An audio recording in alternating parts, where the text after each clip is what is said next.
name is Beston. I live in Cape Town. Also, I do delivery.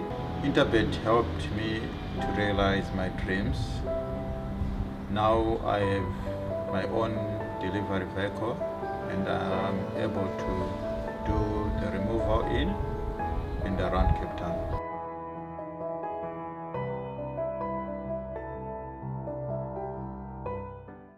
Move along to race number 2, which is set to be run over 1200 meters, and the second race is the start of the bipod, so you need to get those bipod bets on by 11:45. Whirlpool with Gold Circle debutant Group 2, and as I mentioned, 1200 meters the distance. But before Sheldon and myself give you our selections for the second race on the program, let's have a listen to what Michelle Ricks has to say. Yeah, you know, she's a filly that I thought, you know, on paper this could have been a tough task.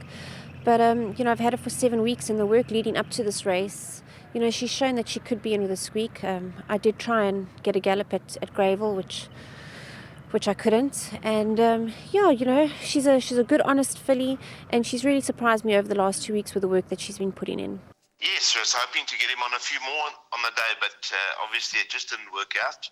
American Graffiti drawn poorly. Her run last time was a very good one. However, maybe the 1300 in the softer going was just stretched her stamina reserves at this stage. I'm sure she's a filly that will go further in time, but she just needs to strengthen up. I'm just hoping for a good run. You know, we have to take our medicine from a bad draw, and I'm hoping that she can cook it. Well, I would have said that the run on the 10th of June was a good run because she found trouble, and there were a lot of horses that did find trouble on that inside.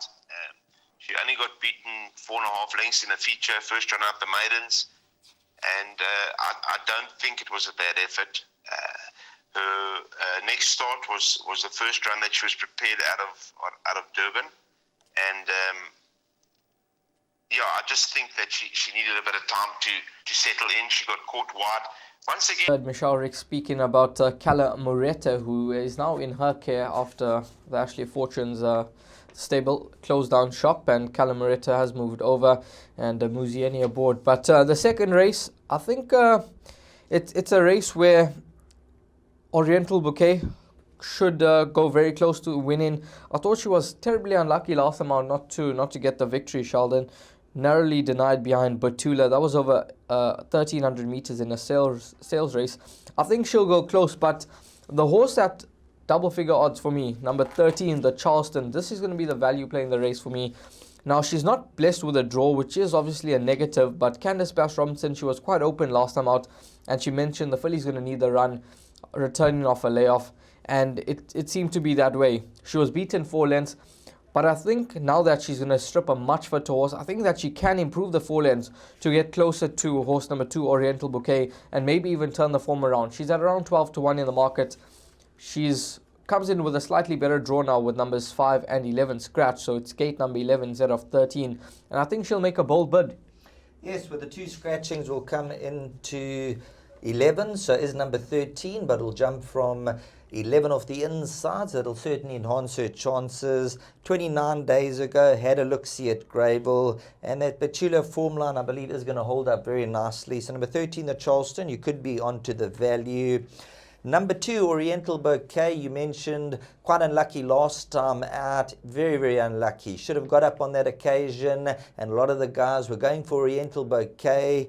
Slight worry dropping to the 1200, 1400 is going to be her ultimate trip. And then number 3, Leaving Las Vegas. Now the form lines have worked out exceptionally well, ran behind Mrs. Geriatrics, and we've all seen what Mrs. Geriatrics has come out to do.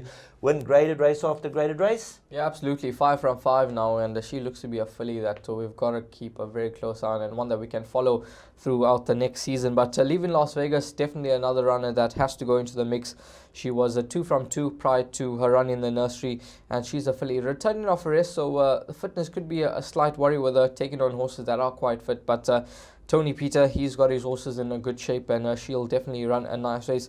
When it comes to the bipod, Sheldon, how many numbers would you suggest the guys go?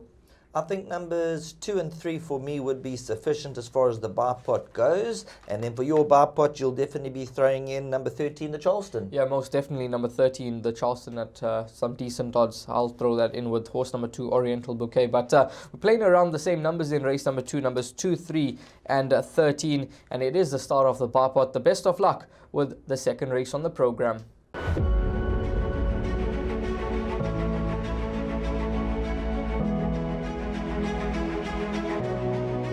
Good fun. Days like these are great. You get the whole industry together, and to have, companies and corporations like Interbet and Cape Racing who are so generous with sort of time and energy into making a day like this possible is it's fantastic for everyone.